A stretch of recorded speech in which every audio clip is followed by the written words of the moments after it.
Hello class, I'm Daniel Silman and today I'm going to be talking about world building. Now try to imagine a world where dragons exist. What would change? How would the fabric of reality as we know be different? Obviously they wouldn't affect time and space, but they would affect some elements of space such as the built environment. But we'll get into that later. World building is important to creating a compelling narrative and the elements that make up world building can be best described as setting, history, and revelation. Without world building, there are no stakes. Well, there are some, but they're not relevant and cannot keep a story going for too long. And without world building, interest in a story really just falls off. My experience with world building is that I've been a dungeon master for Dungeons & Dragons for 4 years now, and that's given me extensive experience in the process of world building. The setting is the physical layout, what things exist in a world. History is the way those things are affected over time. And revelation is the reveal to the audience of these two factors. So before we can interact with this world of dragons, we must understand its setting. Setting is not only the physical layout of a world, but it's also the characters within it. Setting can be best described as space. It's places such as an evil wizard's tower and a small farming village or an inland sea. But places can also be people, characters, because they inhabit the world and make up part of the space of the world. Now, how would dragons in our world affect our setting? Well, cities could be burned down, towns could be burned down, neighborhoods could be burned down, creating ruins and places where people don't go because it's part of the dragon's territory.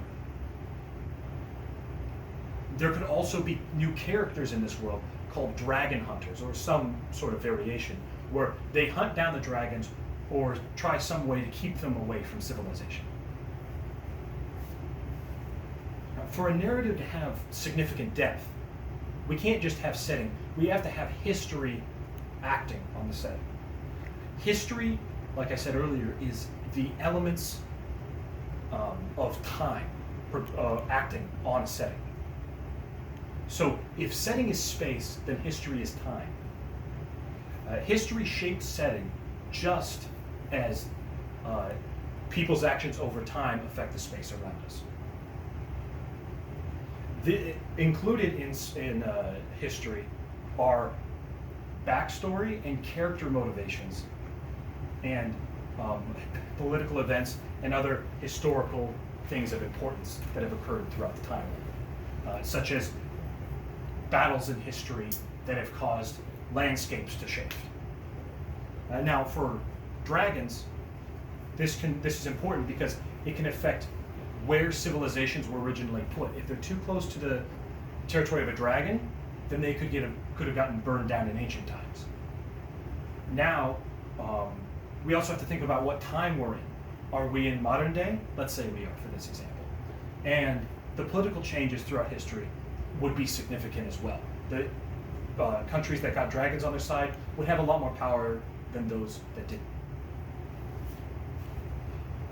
Now, revelation is explaining the setting and the history to the audience. This is the most crucial part. Too much exposition of the lore can really ruin the immersion of the audience. It's best to give it at bits and pieces of the time, increasing in intensity until you reach the climax of the piece.